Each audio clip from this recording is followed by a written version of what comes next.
Olá, estamos iniciando mais um episódio do nosso videocast Clínica da Beleza, que estamos no YouTube, no Spotify.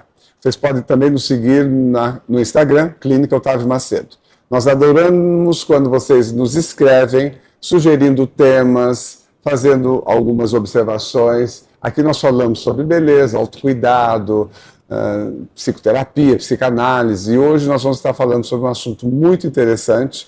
Estamos aqui com a doutora Josenilda Vieira, que é ginecologista e especializada em sexualidade feminina. Muito bem-vinda, muito obrigado por ter aceitado esse convite. Então, você veio para São Paulo com quanto tempo? Eu acho que vai fazer uns 4 anos. Eu vim para me especializar mesmo. Eu fiz ginecologia e obstetrícia lá em João Pessoa, né, de onde eu sou, na UFPB, e vim para São Paulo para estudar a parte cirúrgica, então me especializei em uroginecologia, endoscopia ginecológica, e tinha a intenção realmente de ficar nessa área, mas comecei a trabalhar com consultório, na parte de ginecologia, que é o que eu amo fazer, assim, eu gosto muito do contato realmente direto com a paciente, e identifiquei uma demanda, que são as queixas sexuais, né? Então, era uma demanda muito grande no consultório que o próprio ginecologista não está preparado para abordar e tratar, muitas vezes, se me incomodava.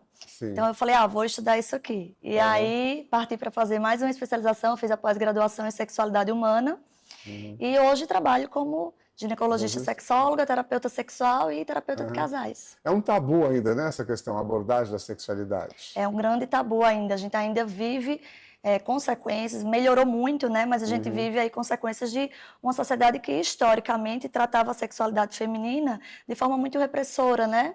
Então, até bem pouco tempo, mas antigamente a mulher era vista apenas como procriadora, então a sexualidade dela tinha somente essa função. Isso gerava muita culpa, muita angústia, porque muitas vezes a mulher se sentia envergonhada, castrada. A educação familiar, e até hoje, vem muito daí, né, desse contexto da proibição, do sujo, de se resguardar. Então, a mulher normalmente chega aí à adolescência, à idade adulta, conhecendo muito pouco da própria sexualidade. A gente vem rompendo barreiras, mas a gente enfrenta aí, né, um grande tabu histórico e consequências históricas aí de como foi definido e como foi construída a sexualidade nos primórdios mesmo. E as alterações hormonais, elas vão alterando na vida, né, adulta, mais na menopausa, que existe uma dificuldade? Olha, quando a gente fala de hormônios, existem várias etapas da vida que a mulher pode oscilar. Se a gente vai falar de desejo especificamente, né, existem algumas fases aí que são fases-chave, por exemplo, parto, gravidez, puerpério, né? Início ali da maternidade, é um momento em que realmente existe a alteração hormonal, que reduz aí desejo, excitação, lubrificação, a mulher está amamentando, produz prolactina, né? E a mudança da identidade também, eu acho, é muito impactante, né? É sempre importante a gente falar que o desejo e o contexto sexual é um conceito biopsicossocial. Então, para além do biológico, da parte de oscilações hormonais, né, que é o que mais quando chega um paciente no consultório se queixando ou com alguma disfunção sexual, a primeira coisa que se pergunta é disso. Claro que existem, né, as questões biológicas que podem afetar a resposta sexual da mulher, mas o que a gente vê é que a grande maioria é realmente algum contexto muitas vezes relacionado ao momento de vida, à fase de vida, ao vínculo conjugal, à autoestima. Então, a libido, né, que é o desejo, ela é multifatorial. Eu acho que a maternidade é uma fase importante. O uso de contraceptivos pode impactar algumas pacientes nessa parte hormonal também, porque reduz um pouco da testosterona, mas a gente também vê nos estudos uma parte das mulheres que melhora o desejo com o uso do contraceptivo, porque melhora a pele, cabelo. É aquela paciente que às vezes tem muito medo, muita fobia de engravidar, então ela se sente mais segura com o contraceptivo, então se põe mais vulnerável na relação, e aí tem uma melhora do desejo da libido com o uso do contraceptivo, né?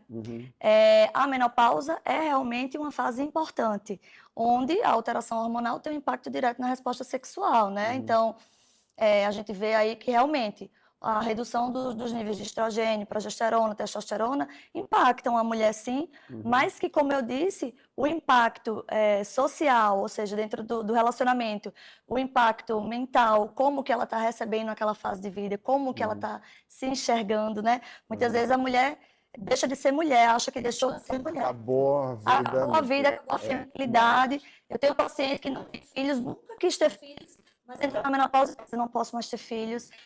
É como se tivesse perdido alguma coisa. E junto a isso, vem também a perda, né, do conceito de autoestima sexual, que a gente tem que reconstruir junto com a paciente. Então, a gente tem sim na menopausa aí uma queda hormonal que realmente fragiliza a parede vaginal, epitélio vaginal, então a mulher tem mais ressecamento, precisa de mais estímulo, mais tempo, né, de preliminares aí para atingir excitação, para sentir prazer. O hormônio da motivação, que a gente fala dopamina, que está muito ligado à testosterona também, existe uma redução na menopausa, então existe um impacto hormonal. Mas é importante falar que nem todas as pacientes que entram na menopausa a gente precisa tratar com reposição, Sim, por exemplo. Às vezes é essa outra questão aí de contexto e mental que está envolvido. E você acha que também uma das queixas, né, talvez a falta do autoconhecimento, né, ela se olhar. Sim. Eu acho que isso deve ser uma grande queixa, uma grande... Olha, eu posso falar para você que cerca de 60% a 70% das queixas sexuais no consultório a gente resolve com psicoeducação. Tá. As mulheres não se conhecem realmente, as mulheres não sabem como sentir prazer, o que dá prazer, não conhecem suas zonas erógenas. A gente vê, inclusive, quando a gente falou sobre a dificuldade, os tabus de falar a respeito, né? A gente vive uma sociedade que já é menos, mas já foi muito patriarcal, então muito focada na sexualidade masculina. Eu trabalho com homens também, né? Eu acabei me formando na sexualidade humana, então eu também atendo homens, disfunções sexuais masculinas. E a gente vê uma diferença muito grande, assim, o homem ele tem total conhecimento, conforto com o próprio corpo, com a própria sexualidade. E a mulher tem zero, né? A mulher foi ensinada que não pode encostar ali que é feio, a criança, a adolescente não pode pegar lá que é feio, é sujo, lava a mão, não olha, não sente. E ela cresceu assim, sem olhar para a própria sexualidade. Então, o autoconhecimento realmente impacta, assim, enormemente na sexualidade, porque a mulher sabe a partir daí como engajar ou o que motiva ela a estar numa atividade sexual. Isso gera muito mais prazer, ela entra no ciclo de recompensa, produz mais dopamina, aí vem o desejo. Então, é um ciclo de recompensa, basicamente, a libido e o desejo sexual, né? Se ela vem de uma experiência negativa, pouco prazerosa, só para agradar aquela parceria, por conveniência, não sente prazer, fica difícil ativar esse ciclo de recompensa e produção de dopamina, que é o principal hormônio aí que está envolvido no desejo. Claro. E as mulheres normalmente vão sozinhas numa consulta ou já levam o marido ou prefere primeiro uma privacidade com você? Elas normalmente vão sozinhas, mas eu normalmente chamo a parceria, só em algum caso muito específico, muito pontual, porque existe aí também a diferença da queixa que a gente sabe que é patológica ou não. Mas em se tratando de disfunção sexual, eu sempre convoco a parceria para ir em algum momento, nem que seja uma ou duas consultas, para eu conhecer e entender, porque eu sempre falo para as pacientes, a disfunção é do casal. Claro. Se a mulher tem algum tipo de vínculo, né? Não é uma mulher que está solteira. Se ela tem um vínculo, a disfunção não é dela, a disfunção é do casal. Precisa ser manejado pelos dois, precisa de um engajamento das duas partes, né? Motivação das duas partes no tratamento. Então, eu sempre chamo. E já teve ao contrário, um marido procurar sozinho? Já teve, Já teve? já teve. Atendo homens também, então tem casos que os homens vão procurar pela disfunção, eu também convoco a parceria para ir junto e entender como que está recebendo, como que está lidando com aquilo, qual é a disposição que existe ali, né, em caminhar junto num tratamento. Tá. E a forma didática de aprendizado? São vídeos, são fotos? Como é que você... Eu uso tudo. Tá. Eu tenho modelos, né, de vulva, de vagina, eu tenho para explicar para a paciente, a maioria das pacientes nunca olhou para a própria vulva, então eu tenho um espelhinho que eu olho junto com a paciente lá e mostro para elas, perguntar, sabe onde é o clitóris? As pacientes não sabem exatamente, sabem que tem, mas não sabem o que é, então o autoconhecimento é bem precário realmente no início. Então eu tenho modelos, eu tenho um espelhinho, eu tenho acessórios sexuais que eu mostro, aí eu tenho a lista, né, que eu tenho uma chamada Hot Lista, que eu encaminho para as pacientes, que é uma lista com contos, sugestões de contos, livros, podcasts, filmes, séries, porque o desejo nasce do pensamento, né? Então, a fantasia sexual é super importante. Claro. Precisa ativar. Eu sempre falo assim que o desejo, ele é um músculo e ele precisa ser nutrido. Os pacientes perguntam para mim assim, doutor, o que é que eu faço para ter mais vontade de fazer sexo? Eu falo, faça sexo. Hoje em dia aumentou muito a venda desses objetos, né? Impressionante. Tem lojas, tem até pessoas que vendem em casa. Como é que você enxerga isso? Os vibradores hoje em dia são menores, são como cápsulazinhas assim do tamanho de um batom mesmo. Sim. Utilizado. O controle, inclusive. Nele mesmo, né? Eles são recarregáveis com diferentes tipos de estímulos e intensidades para ser usado tanto na mulher, né? Eu oriento tanto para o uso da mulher, a depender da disfunção, a paciente com dor, a paciente baixa libido, aí depende. No contexto de autoerotização, autoconhecimento, como para o casal é excelente também, né? Sim. E aí participando. Ele participando, exato. Eu sempre falo assim, que a paciente fala assim, meu marido não gosta, ele acha que é insuficiente, ele acha que está sendo substituído. Eu falo assim, mas é para você usar junto com ele e nele também, né? Porque o homem, principalmente, se excita muito com múltiplos estímulos. Então, por isso que o homem gosta, durante a penetração, ele gosta de beijar, tocar, olhar, penetrar tudo ao mesmo tempo. O homem se excita muito com múltiplos estímulos. Então, eu falo para os pacientes, na hora da penetração, você usar nele, no pescoço, nas costas, no corpo inteiro, ficar só passando o estímulo vibratório, excita muito o homem também. Então, é trazer a parceria para a questão, porque, como eu disse, a disfunção é do casal, e isso enriquece muito o intercurso sexual, né? O que a gente chama de erotização do casal. Né? Melhorar a dinâmica relacional, performance de casal mesmo, um contexto erótico bivalente aí. Agora, o orgasmo, para a mulher, muitas vezes é fácil fingir o orgasmo. Né? Isso é uma queixa frequente? A anorgasmia, né, o transtorno do orgasmo, é uma disfunção frequente e é mais fácil para a mulher, muitas vezes, fingir o orgasmo do que buscar a causa, né, o motivo pelo qual ela não está conseguindo chegar ali naquele ápice do intercurso sexual, ápice de prazer, que seria o orgasmo. Na verdade, hoje, a gente até trabalha com um ciclo de resposta sexual que na mulher o orgasmo ele não está presente. Então, o orgasmo ele não obrigatoriamente precisa existir para que a mulher complete seu ciclo de resposta sexual e atinja ali uma satisfação sexual no final. Atingindo satisfação, ela entra naquele ciclo recompensa que eu falei, né? Sim. Mas é um ápice de prazer. Então, se ele não está acontecendo, a gente precisa buscar por que não está acontecendo. Muitas vezes está relacionado a questões psíquicas. Então, a gente tem que aí buscar na história da mulher qual é o contexto religioso, em que contexto de educação sexual ela cresceu, o que é que ela pensa e como ela vê o sexo, né? Qual é o significado. Então, ela sente segurança naquela parceria, naquele vínculo, porque o orgasmo é um momento de total entrega e vulnerabilidade. E o que a gente vê hoje em dia, a maior dificuldade das mulheres é isso, entrega. A gente tem um perfil de mulheres aí, que para um lado foi muito bom, por exemplo, profissionalmente, né? Que cresceu muito profissionalmente, tem um lado de mulheres muito controladoras, muito performáticas, que na hora da relação sexual isso é péssimo, né? Você querer controlar aquele momento, que horas que vai acontecer, o que está sentindo. Então, o orgasmo, ele vem de um momento ali de entrega e de vulnerabilidade total, de sensorial. E aí, muitas vezes é difícil para a mulher, por esse lado controlador que eu falei, e por outro lado, que a mulher tem muitas demandas, né? Então, assim, a mulher tá lá deitada fazendo sexo e pensando na conta que tem para pagar, no filho que na escola tá com um problema, se ela tá sendo boa, se o marido tá vendo ela de uma forma positiva, e se tá gostando, e se achou que engordou, tem uma celulite, tem isso e aquilo. Tudo na cabeça ao mesmo tempo. E aí, como que se vulnerabiliza? É uma cobrança muito grande, né? Muito grande, que o homem não tem, né? O homem não tem. E o multiorgasmo, a mulher consegue muito mais do que o homem. Isso é fisiológico? Isso é fisiológico, está ligado à resposta sexual.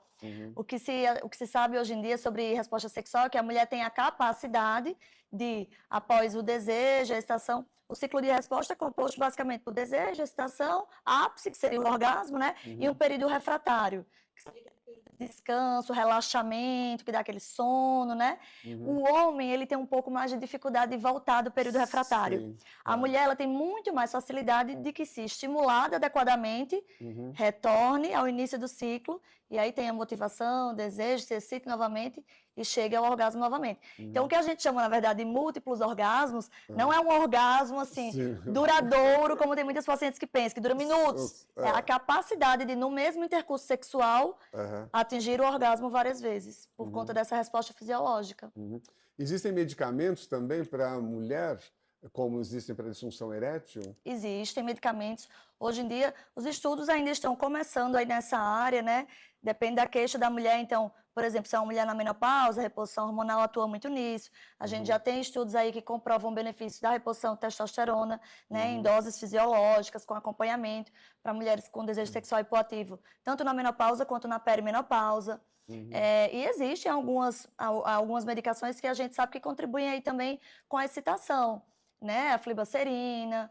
Então, assim, existem medicações, mas que ainda estão sendo estudadas, uso off-label, ou que ainda não tem aqui, só tem nos Estados Unidos, a gente ainda não tem disposição no Brasil.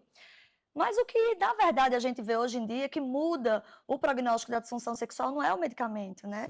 A taxa de pacientes que precisa de medicamento hoje em dia é 10 a 20%. Então, o que a gente precisa é trabalhar na comunicação do casal, né, na vulnerabilidade da mulher, no autoconhecimento, na entrega, na ressignificação, muitas vezes, de fase de vida. Porque aquilo que eu estava falando sobre a oscilação hormonal, também muitas vezes mexe com o papel da mulher, a identidade da mulher. Então, entrei na menopausa agora, quem sou eu nesse momento? Né? Virei mãe agora, quem sou eu nesse momento? A mulher sai de um papel de esposa, ou seja, uma mulher sexual, agora para um papel de mãe. Ela nem se enxerga mais como uma mulher sexualizada. Então, isso reduz muito o desejo. Então, a gente tem alguns medicamentos que estão em estudo, mas que o que a gente vê no final das contas é que a terapia sexual, né, a terapia processual, a terapia de casal, e existem ferramentas também para ajudar, como mindfulness, a yoga tem um benefício enorme. Eu até trabalho com instrutora de yoga, que eu recomendo para as pacientes, porque tem um benefício aí tanto de fortalecimento do assoalho pélvico, como de consciência corporal, relaxamento, excitação, redução de relaxamento que melhora na excitação, redução de cortisol. Então, tem um benefício enorme. A gente tem ferramentas aí não farmacológicas que tem muito mais benefício muitas vezes, porque até para o homem, até para o homem, o uso da medicação, se não tiver associado a um psicológico adequado, a um estilo de vida saudável, muitas vezes não tem o efeito esperado. É mais fácil que na mulher, mas muitas vezes não tem o efeito esperado, né? Então, eu falo que o desejo, ele precisa nascer do pensamento, encontrar um corpo saudável, né? E um relacionamento, ou seja, um vínculo seguro para se manifestar. Envolve muita coisa. E a sexualidade durante a gestação, qual é a orientação? Olha, eu não faço obstetrícia hoje em dia, mas eu sempre falo para os alunos, né? Eu sou professora também, eu sempre falo para os alunos que o ideal é até convocar o parceiro em algum momento para falar sobre esse tema. Porque a gente encontra duas situações aí. A mulher, que vai mudar de fases, inclusive durante a gestação. Então, no primeiro trimestre, a gente tem um impacto negativo na sexualidade, no desejo, porque a mulher engravidou. Então, muitas vezes, principalmente se é a primeira gestação, ela está com medo, ela não sabe se pode ter relação, se isso pode provocar um aborto. Às vezes tem um sangramentozinho, somente por conta do colo, que fica mais sensível, e aí ela já fica preocupada. E a gente também tem o homem que fica com medo, a mulher vira aquela coisa frágil, né? Aquele cristal. Então ele tem medo. Mas será que eu posso? Não posso? Será que vai dar certo? Tudo mais.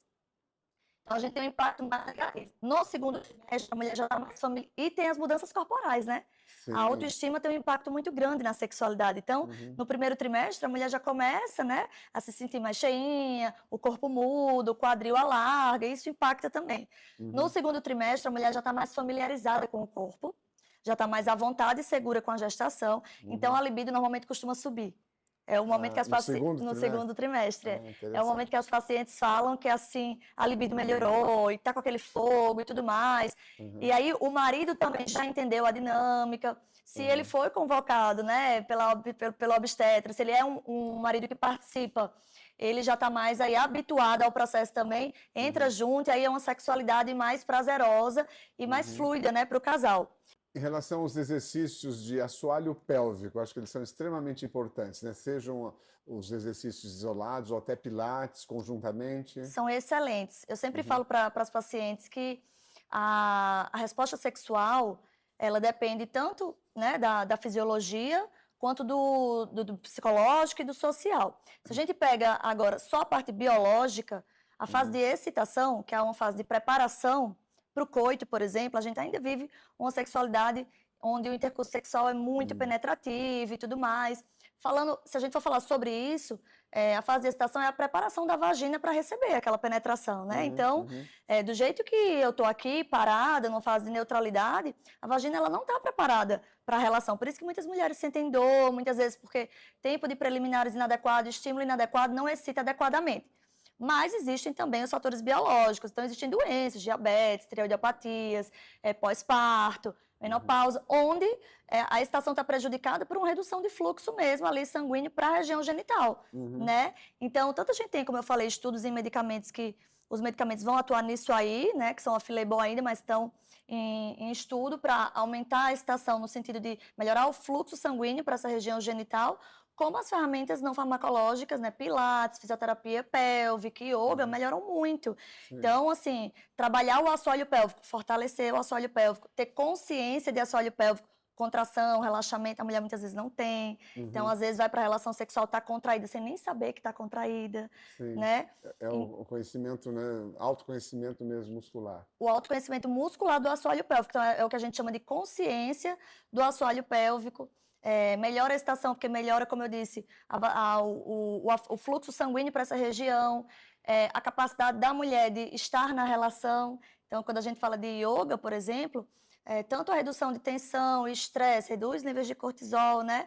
Que são aí ativadores do sistema parasimpático, é hormônio de luta e fuga. Então, é o oposto do que a gente quer para iniciar o relaxamento da atividade sexual. Então, tanto reduz cortisol, como melhora a consciência do assoalho pélvico, como dá à mulher a capacidade, com o mindfulness, de se entregar e de se vulnerabilizar e deixar os pensamentos de lado, que isso é o mais difícil. Ai, como é que eu faço para não pensar? Né? Então, são exercícios aí meditativos mesmo, para você ir adquirindo tanto a autoconfiança, como a confiança no ambiente e a capacidade mesmo de se colocar naquela situação, estando em atenção plena naquela situação. Né? Orientação de sexualidade na adolescência. Tem alguns pais que procuram, levam adolescente, que tem dificuldade talvez de conversar em casa. Tem muito. Eu recebo mães que levam filhos porque não sabem que chegou o momento de falar, mas não sabem como falar, ou não tem aquela abertura, né? Então, para conversar, ou a filha falou que arrumou um namoradinho e quer ter a primeira vez, e a mãe se preocupa e leva, me pedindo para convencer o contrário. Tem de tudo, né? Assim, mas eu adoro fazer esse tipo de consulta, porque eu acho que a educação sexual é de extrema importância. Quando a gente está falando assim no âmbito sexual, para além do tratamento das disfunções, eu acho que a educação sexual previne muitas disfunções no futuro, previne abuso sexual, né, exposição à pedofilia. Então, eu acho super importante. Eu até comento com as mães que chegam com aquela ideia, né, de tirar da cabeça da adolescente a ideia de ter ali a iniciação da vida sexual, que existem estudos que mostram hoje em dia que uma educação sexual bem feita no seio familiar pelo cuidador retarda o início da vida sexual, né? Porque o adolescente é curioso, o adolescente é influenciável. Então, ter uma boa educação sexual é excelente para isso aí, mas elas levam, sim. E aí lá eu converso sobre corpo, né, sobre as mudanças corporais, desejo, consentimento, relacionamento, aí eu tenho que entender qual é o contexto, tá na escola, qual é a idade, a gente tem maneiras diferentes de falar para cada idade, mas a gente, a partir dos 2 anos, tem que começar a falar de sexualidade com a criança, né? Então, quando é criança, de uma maneira mais lúdica, né, mais voltada para o que pode, o que não pode, né, para o consentimento, para um fortalecimento da noção de autonomia da criança com relação ao corpo também. Então, a linguagem vai mais para outro lado e o foco também na adolescência é muito voltado para a prevenção de gravidez indesejada, doenças sexualmente transmissíveis, apoio psicológico, né? Então, é fazer o adolescente entender que a relação sexual não está ligada só ao corpo, aquele momento, e ao risco de uma doença e uma gravidez. Tem um impacto psicológico que vai muito além, né? E isso eu converso nas consultas também, para adolescente, porque muitas vezes não se sabe disso, né? Você chega lá achando, não, mas eu tenho que usar qual método contraceptivo, e eu tenho que fazer qual posição, e a primeira vez dói, e depois não dói mais, muito voltado para o corpo, né? E aí eu falo, a sexualidade tem a ver com a sua vida. Então, a atitude sexual que você tem hoje, ou o momento, ou a experiência sexual, vai lhe acompanhar aí pela vida inteira. Então, às vezes a gente tem mulheres 50 mais que chegam com a queixa de dor na relação, que quando a gente vai investigar na terapia sexual foi por um abuso que aconteceu aos 6 anos de idade, ou por uma iniciação sexual negativa, inadequada, né? Existe ainda esse impacto da primeira vez, quer dizer, casar virgem ou não, isso acabou completamente? Olha, primeiro tem um conceito que eu aboli, a gente aboliu, que é o de perda de virgindade, né? Eu sempre falo, quando... um peso, né? Quando é ou a paciente, ou é adolescente, enfim, é mãe com filha, sobre, eu vou perder a virgindade, eu falo, não vai perder nada. Não vai perder nada, só tem a ganhar, só vai ganhar prazer. É uma nova fase da vida, então a gente não fala mais em perda de virgindade, a gente fala em iniciação da vida sexual, né? E isso já muda o mindset para a própria paciente.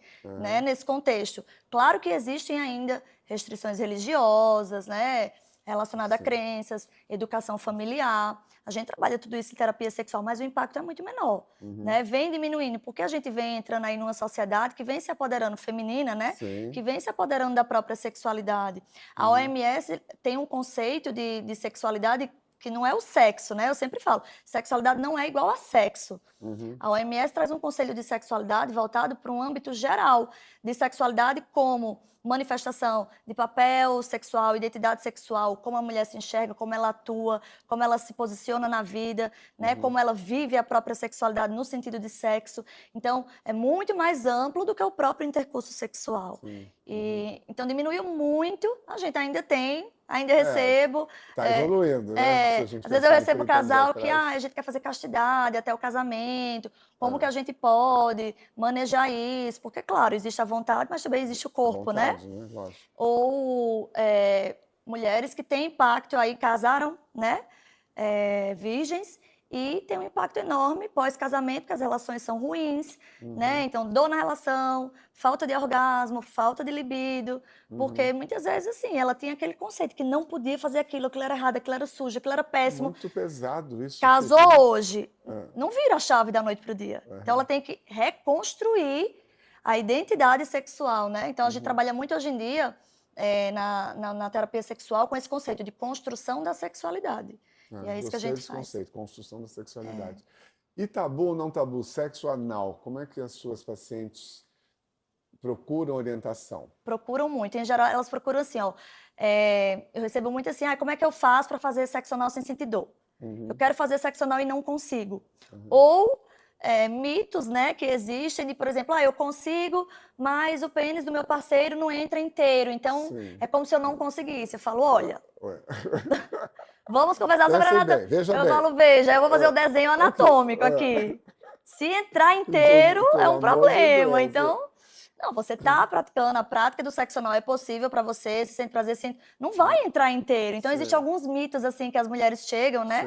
Ou que, não é prazeroso, só é prazeroso para o homem. E não, a região anal é uma região extremamente inervada e que se a mulher está bem excitada, bem relaxada, né? Com vontade de fazer aquela prática, ela pode aproveitar muito também. Mas é isso, precisa saber como fazer, porque...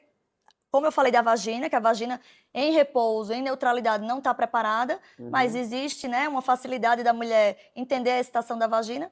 O sexo anal, como ainda tem muitos tabus relacionados, existe uma certa dificuldade ainda da mulher enxergar que precisa também de um preparo daquela região. Né? Então, o que eu trabalho na consulta é isso, assim, que o tipo de posição, né, que é mais fácil, menos doloroso, o nível de excitação, o uso de géis lubrificantes, o uso de preservativo, que é uma região contaminada. Aí não se trata só de transmissão de doença, né? Mas se depois está numa prática anal, vai para uma prática vaginal, é uma região contaminada. Então, realmente é uma consulta voltada basicamente para a explicação de como funciona a prática. Quebra de tabus, né? Quebra de tabus. Eu acho que uma das queixas mais frequentes da mulher é a dor em relação na menopausa. E nós trabalhamos com lasers dermatológicos, né? A gente usa muito fotona intravaginal. Você tem uma experiência de pacientes que melhoraram bastante depois desses lasers? Eu faço uso, lanço mão também das tecnologias, são excelentes. Eu recomendo tanto para o pós-parto, quanto para mulheres na menopausa, porque a gente sabe mesmo que a queda do estrogênio ali afina, né, o epitélio vaginal, reduz também o número de receptores. Então, aquela mulher, assim, o corpo dela mudou. Então, como que a gente vai melhorar isso? A reposição hormonal ajuda, mas a tecnologia fortalece, estimula a produção de colágeno, né? Melhora a lubrificação. É excelente, eu recomendo muito, assim, para os pacientes. Fotona é excelente para os pacientes que realmente têm condição de lançar a mão dessa ferramenta, tanto no pós-parto quanto na menopausa, associado mesmo à reposição hormonal. E também para pacientes que têm contraindicação. Então, é aquela paciente, muitas vezes, que teve um câncer de mama, né? Sim, Um não câncer pode fazer ginecológico. reposição hormonal. Não pode fazer reposição hormonal, não precisa ficar restrita a um lubrificante, né? Não vai adiantar. Sim. Então, as tecnologias são excelentes, têm excelente uso. Nós chegamos no nosso tempo aqui de conversa, passou muito rápido. Eu quero te agradecer tantas dicas importantes. Ai, que bom. Tenho certeza que muitas mulheres e casais vão se beneficiar dessa conversa. Quero te deixar aqui o convite para uma próxima, daqui a alguns meses. Acho que tem muita coisa que pode ser atualizada. Te agradeço muito a sua presença. E nós estamos terminando mais um episódio do Clínica da Beleza, que está sempre no nosso canal do YouTube, Clínica Otávio Macedo, também no Spotify. E no Instagram nós estamos na @Clínica Otávio Macedo, onde nós adoramos receber dicas, conversas e observações de vocês sobre temas que foram falados ou sugestões para novas conversas. Muito obrigado, até uma próxima.